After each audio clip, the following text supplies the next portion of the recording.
Me digam se vocês enxergam aqui a apresentação.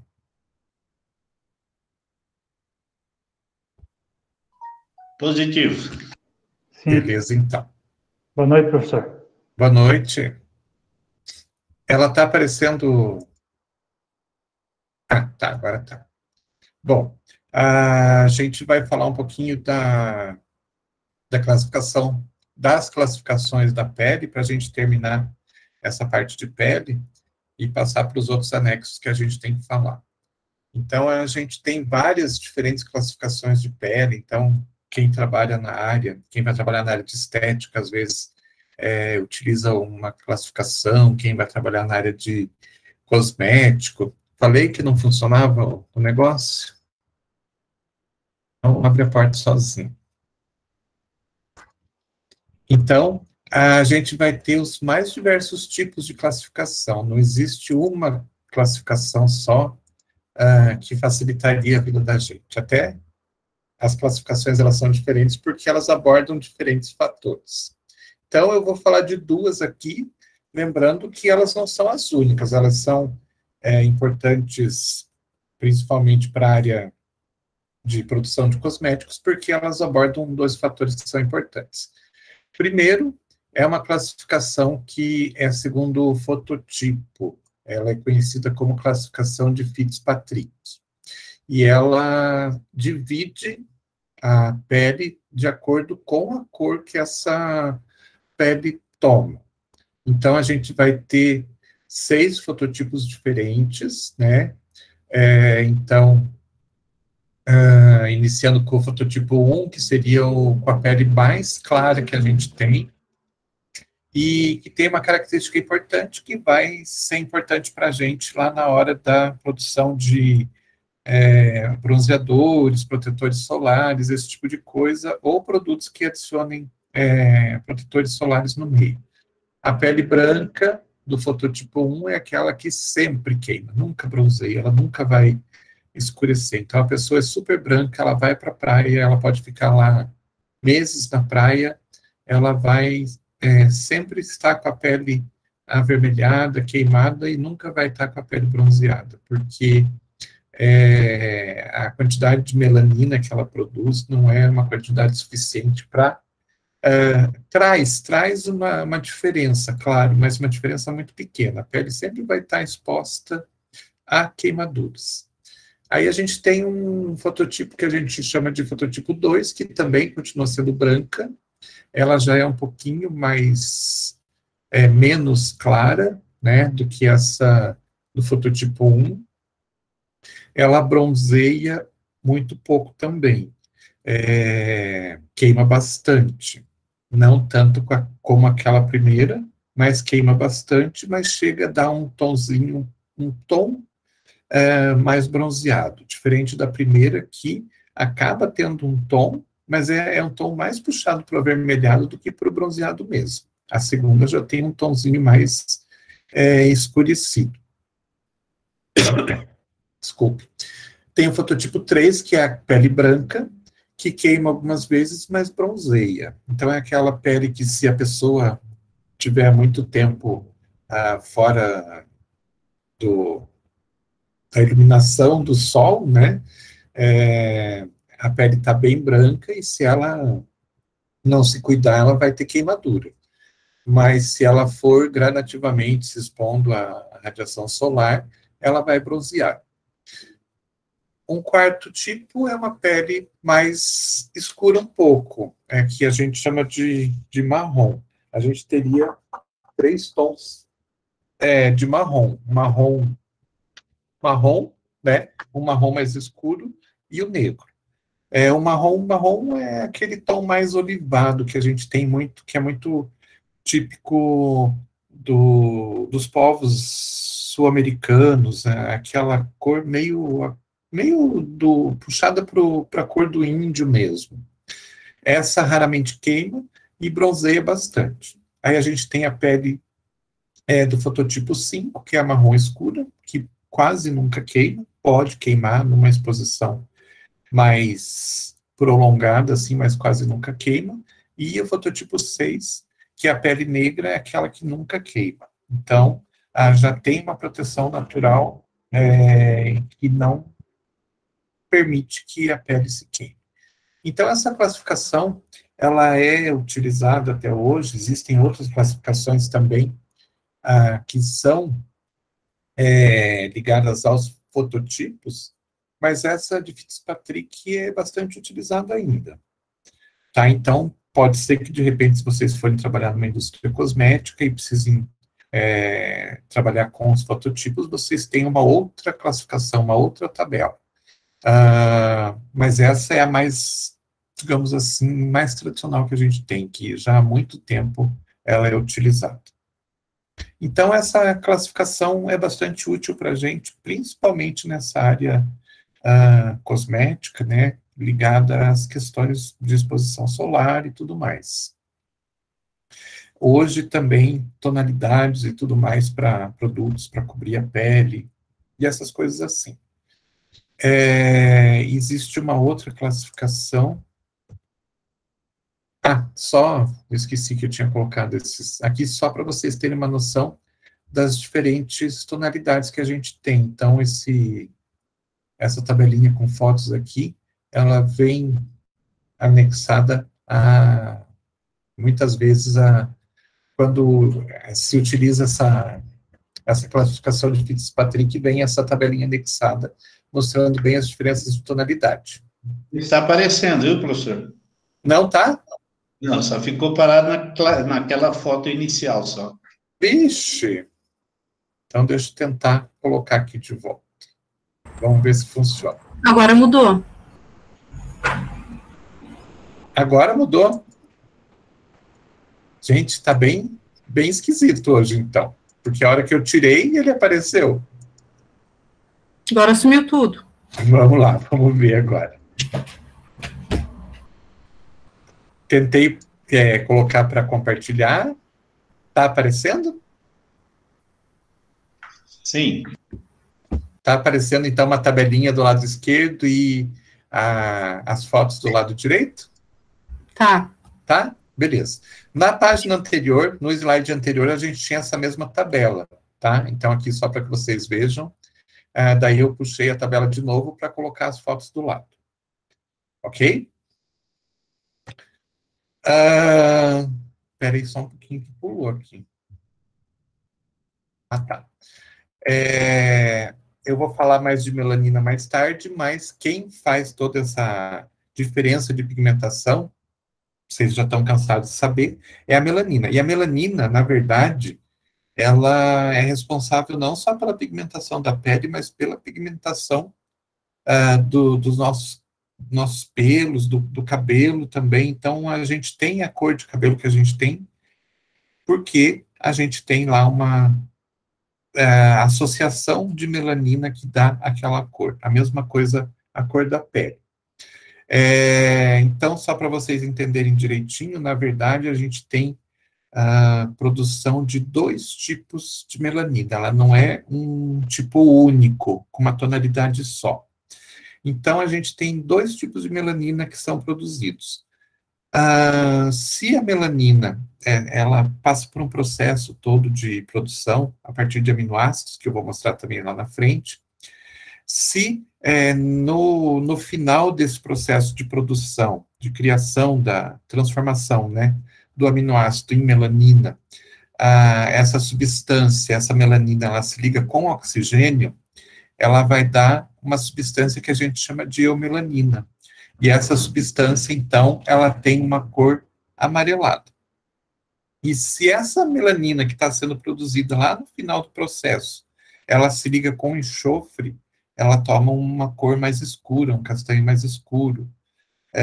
Então, as diferentes tonalidades que a gente tem de pele, de cabelo, na verdade, está ligada com a mistura que acontece desses 2 tons de melanina, de eumelanina com feomelanina. Então, as peles mais claras e os cabelos mais claros, eles têm muito mais, uma proporção muito maior da eumelanina, que é amarelada, do que da feomelanina. E aí, conforme essa eumelanina é misturada com quantidades maiores de feomelanina, ela vai escurecendo até que chega nas tonalidades mais escuras, ok? Então, só para vocês saberem por que a gente tem diferentes tonalidades, por que já que é melanina para todo mundo, né, o que faz com que algumas pessoas tenham pele mais clara e outras pessoas tenham pele mais escura. Então, está muito ligado com esses processos de produção e com o que essas melaninas que são produzidas se ligam. Então, se elas se ligam com oxigênio, elas vão ficar mais claras. Se ligam com enxofre, elas vão ficar mais escuras. E daí a mistura das duas é que vai dar as diferentes tonalidades que a gente tem. Tranquilo isso? Vou acreditar que sim. Ninguém me respondeu, vou acreditar Tranquilo, que sim. professor. Então, tá bom. Eu acho que não está mudando os slides. Ficou De naquela novo? primeira foto lá. Meu Deus! E quando eu deixo assim, sem colocar na apresentação de folha inteira, vai para frente e para trás ou não tá nem... Tá indo sim. Tá? Então, Tá. acho que eu vou deixar assim, para que... Esses dias já aconteceu isso. Então, eu vou deixar assim. Qualquer coisa, se não for para frente, vocês reclamam, tá? Então, outra classificação que a gente tem dos diferentes tipos de pele está ligado com a questão de hidratação e de produção de sebo. Então, a produção da oleosidade, né? Então, também bastante importante. Todo mundo sabe, né? Questão de oleosidade está muito ligada com a utilização de vários produtos cosméticos para ajustar a oleosidade de pele e tudo mais, né? Então, essa segunda classificação que a gente tem divide os tipos de pele em 4 tipos diferentes: oleosa, mista, normal e seca. Quais são as características visíveis, né, de cada uma delas? Então, a oleosa é aquela que a pele fica brilhante, né, ela não fica com um aspecto seco, ela fica com um aspecto brilhante, reflete bastante a luz. Existe a presença de acne e os poros são dilatados. Tudo isso necessariamente acontece ao mesmo tempo para todo mundo que tem a pele oleosa? Nem sempre. Às vezes a pessoa tem a pele oleosa, porém não tem presença de acne, ou eventualmente aparece. E eventualmente tem poros dilatados também. Mas esses 3 pontos são característicos da pele oleosa. Podem aparecer todos em conjunto, ou não necessariamente os 3 vão aparecer. E a pele oleosa ela, quando a gente fala principalmente do rosto, porque os locais onde há uma oleosidade maior são no rosto e aqui na parte de cima do tórax, né? A pele oleosa, ela é oleosa em todo o rosto e é oleosa em toda essa parte de cima do tórax. Quando ela é oleosa em alguns pontos só, a gente chama ela de mista. Então, quando são pontos significativos ali que existe uma oleosidade, aqui na fronte, no nariz e no mento, que é esse negocinho aqui do queixo, não sei se vocês estão me vendo, eu estou mostrando aqui, mas eu não sei se estão me vendo.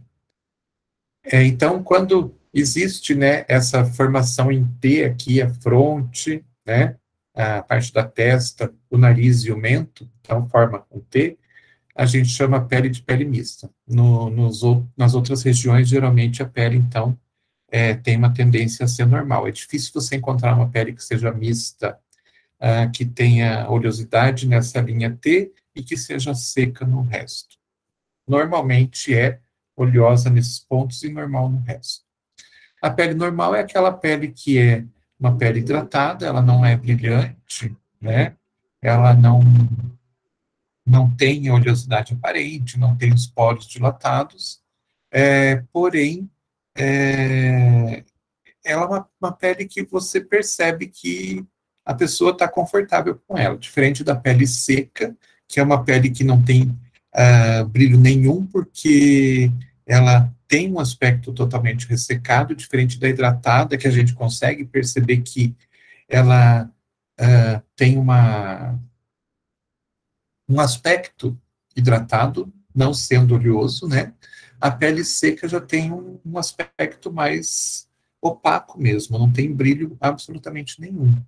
E para as pessoas, né, que têm a pele muito seca, nos locais onde elas têm esse ressecamento muito grande, elas sentem um repuxamento. E a pele seca, né, pelo fato de ela não ser hidratada o suficiente, ela também acaba reforçando o aparecimento de rugas e reforçando a percepção que a gente tem de descamação. Porque a gente naturalmente descama, como a gente já viu anteriormente, né? Mas quando a pele está hidratada, essa descamação não é tão aparente. Quando a pele é seca, a descamação fica bem aparente. Às vezes você passa a mão no rosto, ou num local que é muito seco, você percebe a formação de uma poeirinha, um farelinho, entre aspas, né? Que é essa descamação aparente. A pele seca, ela tem essa sensação de repuxamento e vocês já devem estar se acostumando com isso, imagino, de tanto usar álcool nas mãos, né? A tendência é deixar a pele da gente mais ressecada. Tem certos momentos assim que a pele, depois de tanto utilizar o álcool durante o dia, a gente sente que a pele está dando umas repuxadinhas assim. É uma sensação esquisita. Não sei se vocês me entendem. Conseguem entender isso? Às vezes parece até que... 100%. Então tá. Às vezes parece até que a gente tem que forçar um pouco mais os dedos para conseguir fechar a mão de tão repuxada que a pele está. Então isso pode acontecer no rosto, pode acontecer na pele como um todo, né? Mas quando a gente fala dessa classificação, a gente está falando principalmente da área do rosto e da área aqui da superior do tórax, que são os locais onde a gente tem mais essas mudanças. No restante do nosso corpo, a gente tem pontos que são mais secos. É mais difícil a gente encontrar pontos que têm uma oleosidade maior. O natural é que a gente tenha a pele hidratada como um todo, fora esse ponto do rosto e do tórax, ou puxada para o seco. É difícil a gente encontrar pontos no corpo, fora dessa área, que sejam mais voltados para os oleosos, né? Pode acontecer, mas é mais difícil. E agora, então, falando dos apêndices cutâneos. Quais são esses apêndices cutâneos? São as glândulas sudoríparas, sebácea, o folículo piloso e as unhas. Então, eles não deixam de fazer parte da pele, né? Eles são extensões da pele e estão aqui, então, na superfície da nossa pele, fazendo a sua função. Então, cada um deles tem lá suas funções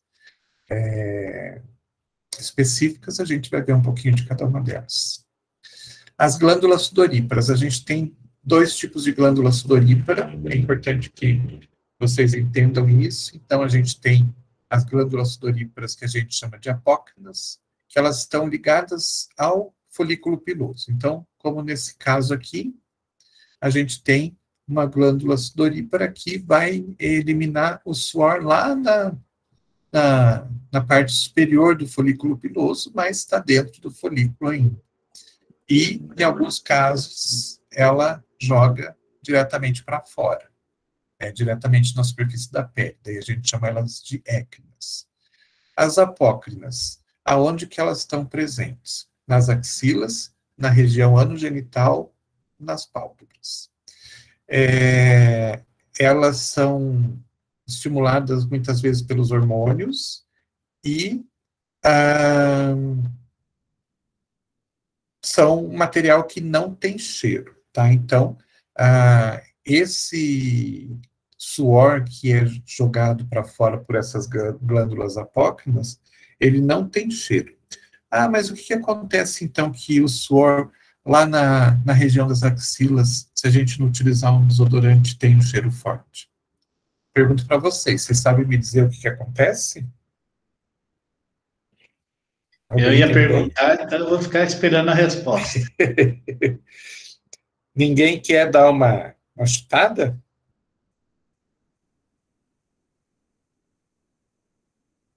Então, o que acontece é que... Fungos, né? Hã? Micro-organismos, né? Micro-organismos, exatamente.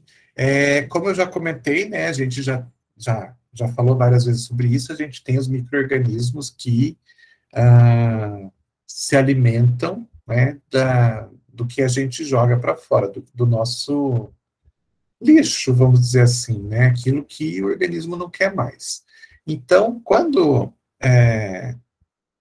a gente está falando de axilas, a região anogenital, as pálpebras é uma exceção, assim, porque é muito difícil a gente ver alguém que transpira nas pálpebras, né? Mas, quando transpira nas pálpebras, geralmente não tem um cheiro, porque não tem muito presença de micro-organismo ali. Por quê? Porque esses micro-organismos que estão na região anogenital e nas axilas, eles estão num lugar um pouco mais quente, eles preferem, então, uma temperatura um pouco mais alta. Se eles ficam na superfície da pele, do braço, por exemplo, eles estão muito expostos à temperatura ambiente, então, uma hora está mais frio, outra hora está mais quente, eles não gostam. Então, eles preferem os lugares mais quentes. Então, eles vão ficar ali nesses lugares, porque nesses lugares, além de ser mais quente, de ser mais úmido, são lugares onde tem bastante glândula sudorípara. Então, eles sabem que tem bastante alimento ali. Então, esses micro-organismos em si, eles utilizam os materiais que são jogados para fora e se alimentam desses materiais. E o resultado, então, dessa alimentação, né, do metabolismo que acontece dessas substâncias que os micro-organismos acabam por se alimentar, então, eles se alimentam e também eles vão metabolizar esse alimento e vai ter resíduos. Esses resíduos é que são resíduos que têm um cheiro forte. Então, geralmente, eles pegam os produtos que são jogados fora, se alimentam, né? E o que sobra, que geralmente é substância que tem enxofre na sua composição, que são os resíduos, né? Que são mal cheirosos. Então, na verdade, o suor não tem cheiro.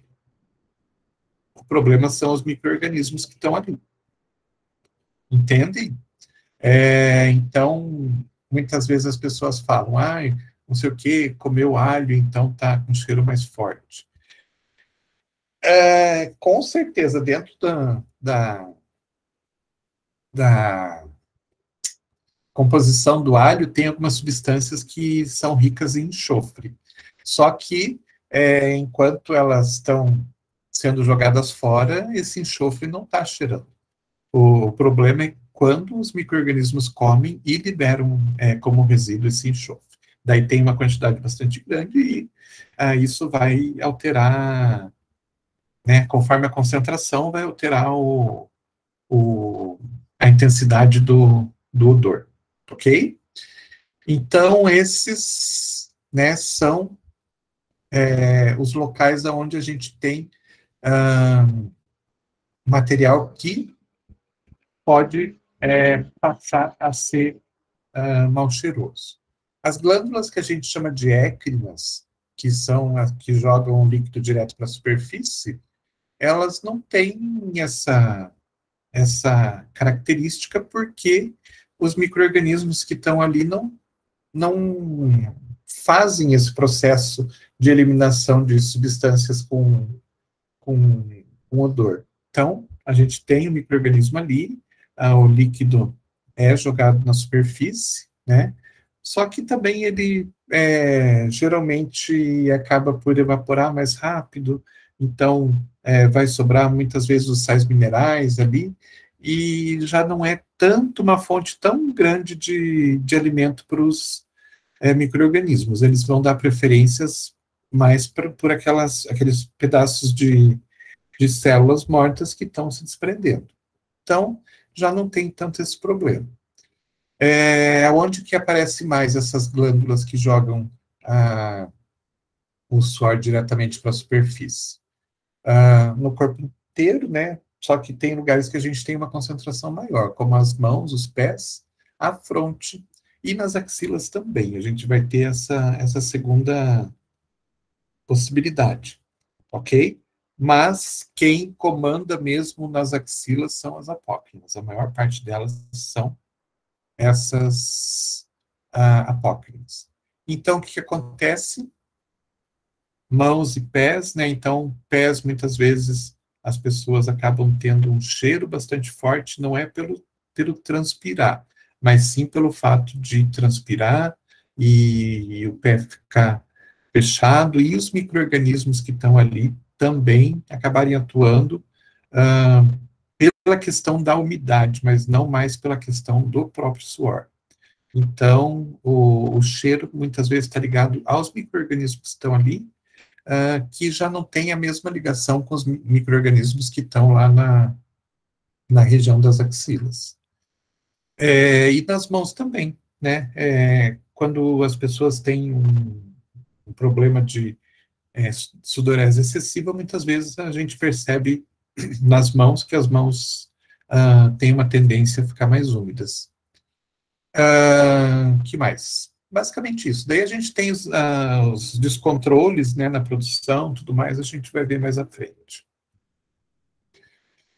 Funções do suor. A gente já viu, né, que o suor pode ajudar na termorregulação, então a gente vai jogar, né, líquido na superfície da nossa pele para fazer com que a nossa pele diminua um pouco a temperatura, refresque a superfície da nossa pele. Ajuda na formação do filme hidrolipídico, né? Então, tem aquelas substâncias que vão fazer o papel do agente emulsionante ali, a ureia, o ácido lático, tudo mais, junto com o sebo que está secretado ali na superfície e forma o filme hidrolipídico. Dessa forma, pela formação do filme hidrolipídico, mantém a umidade da camada córnea, e também pelo fato de, né, se jogar esse líquido para cima, ele também acaba ajudando na manutenção da umidade.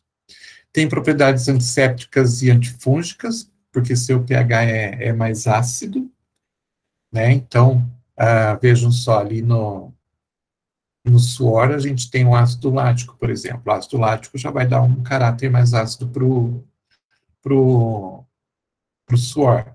Então, o suor não vai ser um bom meio de reprodução para a maior parte dos micro-organismos.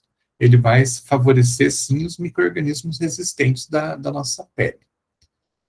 E no meio desse suor que é jogado, que tem um monte de substâncias, né, não é só água, mas tem um monte de substâncias, a gente tem uma substância chamada ácido urocânico, que essa substância acaba por ter uma função de proteção solar. Então, naturalmente, a gente produz uma substância que faz uma certa proteção solar na superfície da nossa pele. Claro que ela não é suficiente, tanto que a gente tem problemas de queimaduras de exposição solar. Mas essa substância, ela já, digamos assim, ela retarda um pouco o processo de queimadura da nossa pele, porque ela faz uma certa proteção solar. As glândulas sebáceas, então, elas são distribuídas em alguns locais mais específicos, como couro cabeludo, face, o tórax e nos ombros.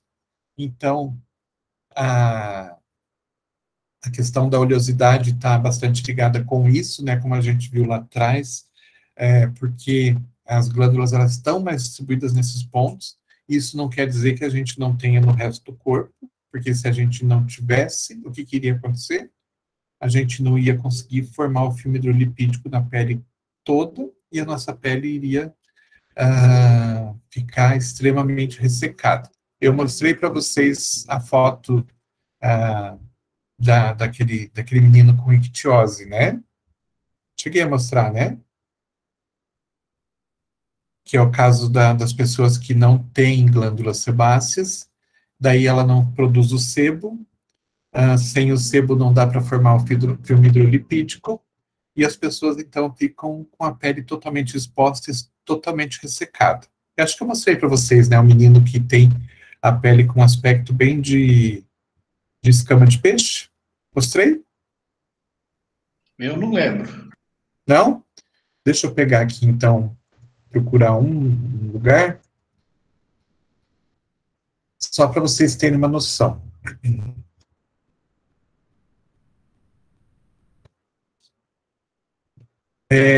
Então, é um problema genético, essa não produção de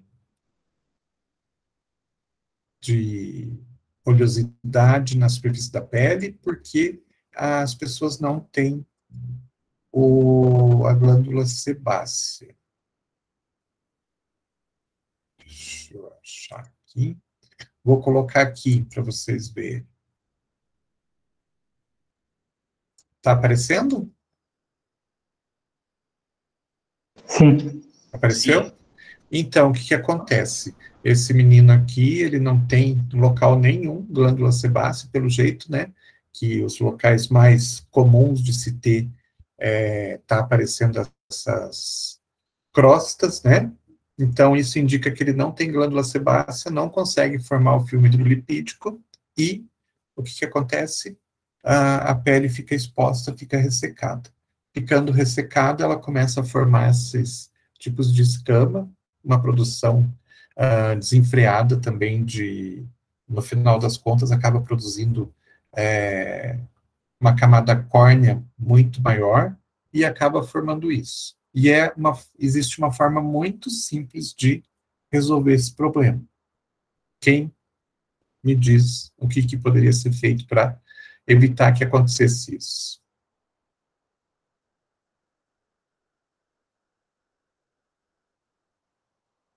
Já que ele não tem glândula sebácea, o que eu posso fazer para... Protetor solar, né? Não. O protetor, não. Não seria bem isso. Ele tem a pele bem desidratada. Então, o que eu posso fazer para a pele voltar a ficar hidratada? Começando com água, né? Não. Só a água não vai adiantar. Hidratante? Hã? Hidratante? Hidratante, exatamente, um hidratante bem potente. Então, para controle, nesses casos, né, já que ele não forma o filme hidrolipídico, vamos repor esse filme hidrolipídico de forma artificial. Então, usa creme hidratante com bastante fator de hidratação. Então, geralmente, pessoas que têm ictiose acabam por utilizar um hidratante com ureia a 10%, é suficiente. Utilizando diariamente, né, fazendo o papel daquilo que o nosso corpo não faz, que é produzir o filme hidrolipídico. Então, já que não tem, vamos passar o creme, né, para fazer o papel do organismo. Já que o organismo não faz, vamos fazer nós. Doutor, Então, essa passando... doença, desculpa, essa pode falar. doença acho que é raríssima, né? Eu não lembro de ter visto em lugar nenhum. Deve ser bem raríssima, né? Não é tão raro assim. O que acontece é que a gente não vê muita gente nessa situação, porque geralmente as pessoas elas acabam hidratando a pele normalmente e daí não aparece nada.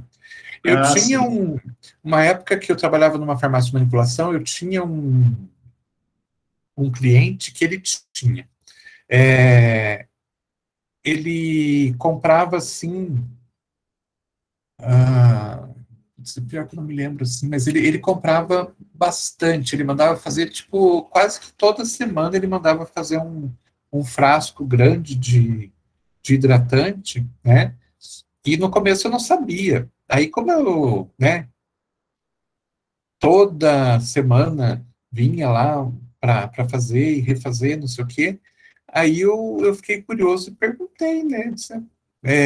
Você utiliza para alguma outra coisa o creme hidratante, porque é tanto creme, né, que você leva, bem, né, podia receber uma resposta bem da invertida, mas daí ele falou, não, é que eu tenho que passar direto porque eu tenho ictiose. Daí eu não conhecia, eu desconhecia a doença, daí que ele me começou a me explicar, e depois eu fui procurar também, e daí eu fiquei sabendo que, né, a ureia, né, utilizada em uma base de creme, podia resolver o problema. Claro, se ele deixar de utilizar, a pele começa a ressecar rapidinho. Se deixar muito tempo, começa a formar essas escamas como estão acontecendo aí. E daí, depois disso, eu comecei a ver outras pessoas também fazendo a mesma coisa e utilizando. Então, não é tão raro assim. A questão é que a gente não percebe porque as pessoas elas se utilizam de hidratante direto e daí não aparece nada disso, a pele fica normal. Fica uma pele absolutamente, às vezes, com aparência um pouquinho seca, mas nada assim muito diferente da normalidade. Então a gente não sabe porque a gente não vê. Entendi. A maioria das pessoas acaba se cuidando. Nesse caso desse menino, provavelmente um menino pequeno, né? Provavelmente a família não sabia e a coisa começou a acontecer e eles não tinham a mínima noção. Provavelmente só foram descobrir quando levaram o menino no médico, eu imagino, né? E daí depois, provavelmente com a utilização, isso aí tudo desaparece. É só questão de tempo. Beleza? Não é uma foto muito bonita, mas é uma realidade que a gente tem por aí. Isso tudo porque não tem glândula sebácea. Glândula sebácea é influenciada por hormônios androgênicos ou andrógenos. Então, por isso que quando a gente começa a ficar mocinho, né, e que tem toda aquela explosão, aquela mudança toda de hormônio no corpo de todo mundo, a gente começa a ficar com a pele mais oleosa, começa a aparecer espinha, esse tipo de coisa. Geralmente, né, depois os hormônios se aquietam também e a gente acaba voltando à normalidade na produção de oleosidade, né, de óleo. Em alguns casos não, daí que vem os problemas que precisam ser tratados, de oleosidade excessiva e tudo mais. Folículo piloso, então ele é uma continuação da camada superficial da pele que acaba por afundar. Então, se a gente for pegar o folículo piloso e olhar as células lá de baixo, elas são exatamente as mesmas células que estão lá na superfície. Então, as camadas mais superficiais são camadas de célula córnea também. E lá dentro, então, existe a formação dos pelos e do cabelo. Tanto um quanto o outro tem as mesmas características, e a gente, então, pegando um fio de cabelo ou um pelo, a gente vai ver que eles são formados por 3 camadas distintas, a cutícula, o córtex e a medula. Em alguns casos, se o pelo for muito fino, ele nem chega a ter a medula. Digamos assim, a cutícula, que é a parte mais superficial, então, pegando aqui um corte de um pelo e fazendo um aumento aqui, a gente vê que a cutícula é a parte mais de fora, no meio tem o córtex, e bem no meio, bem no centro, a gente tem a medula, que tem características diferentes. Não que seja o mais importante, mas o que mais vai dar as características do cabelo é a cutícula, e é em cima da cutícula que a gente geralmente trabalha quando a gente está trabalhando com produtos para cabelo. Então, quando a gente vai utilizar um condicionador, é em cima da cutícula que é trabalhado. Quando a gente vai utilizar um tonalizante é na cutícula que a gente vai trabalhar, e assim por diante. Então, a parte mais visível, né, que é a parte mais externa, é a parte, então, que vai ser mais utilizada e mais estudada por nós. Então, aqui só um desenho um pouquinho mais colorido. Então, aqui um fio de cabelo, né? A cutícula fora, o córtex no meio, e a medula, quando tem, ela está bem lá no centro. A cutícula, na verdade, ela é formada por algumas escamas. Aqui está parecendo que é um cilindro liso, aparentemente parece um cilindro liso, formado de um tipo de tecido só, mas ele é formado de várias escamas. Eu vou tentar colocar essa página aqui no modo apresentação. Aparece para vocês? Ou desapareceu? Se for o desenho da pele com a raiz... Colorido? Colorido? Colorido. Tá. Colorido. Então, eu vou tentar desenhar aqui, só para vocês terem uma ideia. Isso aqui, né, esse desenho do fio de cabelo aqui, parece que é uma coisa só, mas, na verdade, são várias escamas. Então, é como se fosse... Vocês estão conseguindo ver eu desenhando? Não. Ai, que droga. O pior é que lá do outro jeito eu não vou conseguir desenhar. Mas, na verdade, assim, são pequenas escamas que tem, como se fosse escama de peixe mesmo, que, na verdade, acabam formando tipo um telhado. Sabe aqueles telhados que são meio arredondados, que uma telha fica em cima da outra? Sim. Então, agora apareceu o desenho que eu fiz ali? Não. Não? Então tá. Então não aparece mesmo.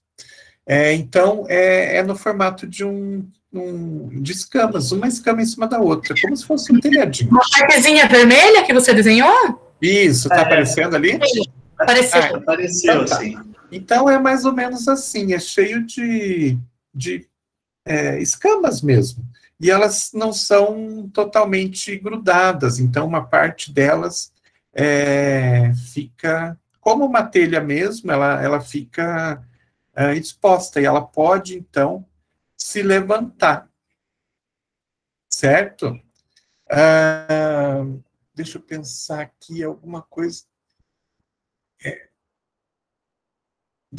Eu vou tentar desenhar ali de novo, que depois se aparece depois. Então, eu vou tentar desenhar de novo. Então, olhando pela lateral, assim... Ai, mal desenhado, que eu não sei desenhar. Essas escamas, elas podem, inclusive, levantar.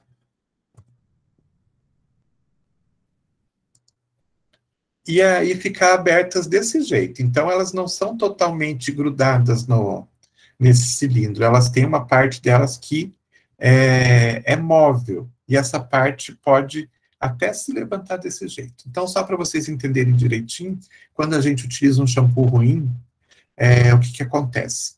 A gente tem algumas substâncias dentro de um shampoo que podem transferir carga negativa para o fio de cabelo. E se o shampoo é muito ruim, ele vai transferir muita carga negativa. E essas cargas negativas, elas acabam ficando embaixo dessas escamas. Então, elas entram embaixo dessas escamas, isso força as escamas para abrirem. Elas vão ficar mais ou menos assim, abertas. Tipo uma espiga de milho que a gente abriu ela totalmente, sabe? Aí o que acontece?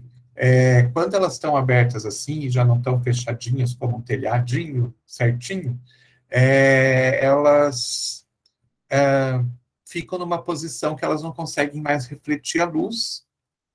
A luz, então, quando essas escamas estão fechadas, a luz bate ali na superfície dessas escamas e elas refletem. Então, quando elas estão fechadas, a gente vê o cabelo brilhante. Então, o cabelo brilhante, aquele que a gente passou condicionador e tudo mais, é porque as escamas estão fechadinhas e a luz bate em cada uma dessas dessas escamas e faz um reflexo e a gente vê como aquele brilho de cabelo. Quando o shampoo é muito ruim e ele acaba por abrir essas escamas porque cargas negativas vão embaixo de cada uma dessas escamas e forçam elas a abrir, o que acontece? As escamas ficam abertas, quando bate a luz, o ângulo que elas ficam não favorece mais que tenha um reflexo dessa luz. Então, quando a gente vê aquele cabelo que não tem brilho nenhum, aquele cabelo opaco. É tudo porque a escama está aberta e não está mais refletindo a luz. O que a gente faz? Fecha as escamas. Fechando as escamas, o cabelo vai ficar brilhante de novo. E a gente faz isso como? Com o condicionador. O condicionador tem ali na sua composição uma substância que tem carga positiva. Então, quando você usa o condicionador, essa carga positiva dessa substância vai lá e neutraliza aquela carga negativa que está embaixo de cada uma das escamas. Neutralizando, a escama consegue voltar para o seu normal, consegue se fechar, fica tudo bonitinho de novo no fio de cabelo, e o fio de cabelo começa a refletir de volta a luz quando a luz bate ali. Ficou claro isso? Já valeu a aula. Oi? Já valeu a aula pela então tá bom. É uma coisa tão simples, né? Muitas vezes as pessoas não entendem por que o condicionador faz uma mudança tão grande assim, né, no cabelo. De repente você lava o cabelo e o cabelo fica todo espigado, né? E só o fato de você passar o condicionador já vai fechar as escamas, já vai ficar bonito de novo. Então, assim, mesmo aquele condicionador de pote, não sei se ainda existe aqueles de 1 quilo que eram de 3 cores, que a gente falava que era tutti-frutti, que era R$1. Existe, não R$1, existe. Quanto que tá hoje? Uns 5? Mais ou menos. Então, tem uma inflação aí. Mas era R$1 na minha época de É o coquetel de frutas, Então, mesmo aquele produto que é super simples, ele tem essa substância, ele já faz esse efeito. O que tem diferente nos outros? São colocadas outras substâncias para melhorar mais ainda o aspecto do cabelo. Mas esse de coquetel de frutas aí já é suficiente para fazer esse processo de fechar as escamas e já deixar o cabelo melhor. Então, às vezes, você comprar um produto barato não quer dizer que o produto não vai fazer um bom efeito. Talvez no caso do shampoo mais barato, que usa daí matérias-primas mais baratas e que tem mais carga negativa, sim, ele possa até fazer com que piore o estado do cabelo. Mas daí você pega um condicionador barato também, passa ali e resolve tudo. Beleza? Falando, então, de cada uma das partes. Então, a parte mais externa, que é a cutícula, né? Como eu já falei, ela é cheia de camadinhas, né? Como se fosse um telhadinho, então, né? Não são elas que têm os pigmentos, na verdade. Elas têm uma tonalidade translúcida. O pigmento está na camada mais de baixo. Então, por isso que muitas vezes, antes de a gente utilizar um produto para dar um tom no cabelo, a gente tem que utilizar uma substância para abrir essas escamas e retirar a tonalidade que está embaixo das escamas. Então, quando a gente utiliza lá a água oxigenada, cremosa, não sei o quê, é para fazer isso, para abrir as escamas e daí sim retirar, por processo de oxidação e tudo mais, a coloração que está embaixo. E daí depois o processo de tingimento vem. Vem tudo no mesmo produto, né? Você mistura tudo no mesmo produto e passa tudo de uma vez. Mas o processo acaba sendo esse. abre a escama, retira a coloração, e daí já vem em seguida a própria substância que vai dar a cor. O córtex é a segunda camada, né? Então, nossa, tem um erro de português aqui, digitação, não é de português. Então, no córtex, que é a parte mais de baixo, é onde está a melanina que vai dar a cor. Então, como eu falei, a tonalidade vai depender do tipo de melanina ou do tipo de mistura de melanina que a gente vai ter, né?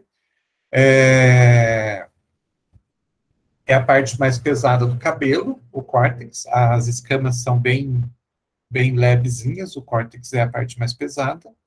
E a parte de dentro, né, a terceira parte, às vezes não acontece, e às vezes, quando acontece, ela tem, são células, são algumas camadas de células, assim, que tem um monte de ar no meio delas, então elas acabam estão mais ali para dar volume do que qualquer outra coisa.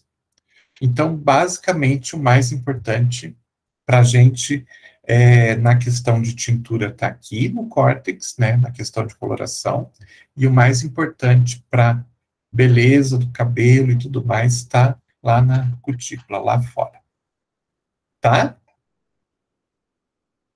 E falando da unha, a unha é uma placa também de células córneas, então, as mesmas células que estão lá na superfície da nossa pele são os componentes da nossa unha também. Como que ela é formada? Lá embaixo da pele, então, embaixo da parte aparente, embaixo da cutícula, a gente tem a matriz da unha. Então, é onde começa a formação dessa substância que a gente conhece como unha. E é com a utilização de células córneas, tá? Aí, da mesma forma que as células da epiderme, elas vão crescendo e vão empurrando as outras para cima, aqui elas são formadas na matriz da unha e vão sendo empurradas para fora, ok? Função que a gente tem é proteção. Então, se a gente não tivesse a unha, a gente provavelmente machucaria muito mais os nossos dedos. Então, a unha está ali para fazer uma proteção, tá certo? Então, provavelmente todo mundo aqui já perdeu uma unha? Sim. Sim. Vocês sabem como é, né? Então, bateu com muita força, ela acaba absorvendo o choque. Imagine que se não tivesse essa proteção, o choque seria muito pior, provavelmente esmagaria até o osso, talvez, né? Então, essa proteção aqui faz com que a gente acabe tendo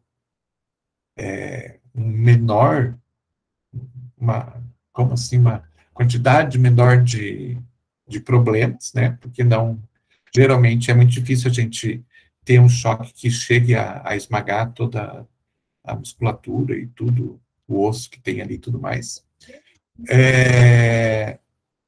Então, o que acontece? Fez a proteção, geralmente o que acontece em seguida é que essa proteção, ela foi afetada, né? Ela acaba por começar a se soltar, ao mesmo tempo que o nosso próprio organismo já começa a formar uma nova unha desde o comecinho, lá na matriz da unha, e vai, então, empurrando essa unha que já fez a sua função, e que agora já não está mais nas devidas condições, e vai empurrando. Às vezes demora um tempo, né, até a unha cair. Então, geralmente dá tempo de se criar pelo menos uma película de proteção até que uma nova unha venha para fazer a proteção total novamente. mas daí um dia, de repente, do nada, aquela unha cai. Não sei se no caso de vocês foi assim, que ela continuou ali mesmo depois do choque, e de repente, do nada, um dia caiu. Às vezes é meio rápido, mas é isso. Então, geralmente a unha começa a se soltar, o processo de regeneração já começa imediatamente, se cria pelo menos uma película embaixo dessa unha que vai ser jogada fora, para proteção do local até que uma nova unha cresça e volte a fazer a proteção total. Ok? Então, ela é constituída de queratina dura, né? Então, da mesma forma que lá nas células córneas, as células, elas são bastante ligadas uma na outra e são revestidas de queratina também, né? Aqui também, e existe na composição, existe, além da queratina, uma escleroproteína, que é rica em enxofre, cistina e arginina. Então, existe um reforço, né, para que essa unha seja mais resistente, e ela né, mais resistente do que as células da camada córnea. Então, não é só só as células córneas em si. Tem um reforço para que ela venha a ser mais resistente ainda. Sistema pigmentar cutâneo, falando então rapidamente, só para não ficar muito extenso para vocês, falando mais um pouquinho da melanina, né? Eu falei já anteriormente que a melanina, então, é responsável pela pigmentação. Existem os dois tipos de melanina, melanina e feomelanina, uma amarelada, outra castanho escuro. E a formação acontece a partir de um aminoácido, a tirosina, sempre. A tirosina tem todo um processo de formação, aí existe a criação de uma enzima chamada tirosinase, que vai atuar nessa tirosina, transformando essa tirosina em dopa, ou L-dopa. Novamente, ela vai atuar em cima dessa L-dopa, formando a dopaquinona. Novamente, ela vai atuar em cima dessa dopaquinona, transformando, finalmente, essa tirosina inicial em melanina. E aqui, nesse momento, nessa transformação, que pode acontecer as mudanças de a tirosina, a melanina se ligar com oxigênio, ou se ligar com enxofre, e ter as diferenciações de cor. Existem também os melanossomas, que são organelas complexas, que possuem tirosinase e outras proteínas, então é nesse melanossoma que formada que existe todo esse processo enzimático da formação da melanina. Então, é como se fosse ribossoma dentro da célula, só que a gente chama de melanossoma. E ali, então, que faz esse processo de transformação da tirosina em melanina. Aqui o melanócito a gente já viu, né? Então, ele está lá praticamente na camada basal, e a melanina vai sendo transportada por entre as células, e quando necessário ela vai subindo até a superfície. Aqui mais um desenho, só para vocês verem que ela vai se espalhando, né? E semana que vem a gente começa a falar, não na verdade, o foco da disciplina de tecnologia de cosméticos, a gente falar de doenças, né? Mas a gente vai falar de alguns problemas relacionados à pele, né? Algumas anomalias relacionadas à pele que podem ter algum tipo de ligação com produtos cosméticos. Então, algumas anomalias que estão ligadas com questão de irrigação cutânea, de pigmento, queratina formada de forma inadequada e assim por diante. Então, a gente não vai falar de se aprofundar em doenças de pele. A gente vai falar só de algumas afecções que podem acontecer por alguma anomalia que venha a ocorrer. Beleza? Mas vocês precisam conhecer, pelo menos, de uma forma, assim, geral, para que vocês entendam que existem essas anomalias e que fazem parte do dia a dia da nossa profissão e de quem trabalha com a área de cosméticos. Beleza, gente? Boa noite, professor. Obrigado. Boa noite, então. Bom final de semana para vocês e até semana que vem. Boa noite. Boa noite, professor. Bom final de semana. Obrigado, descansem. Professor também. Se cuidem. Obrigado. Vocês também, né? E boa noite aos colegas também. Boa noite, Luiz. Tchau, tchau, gente.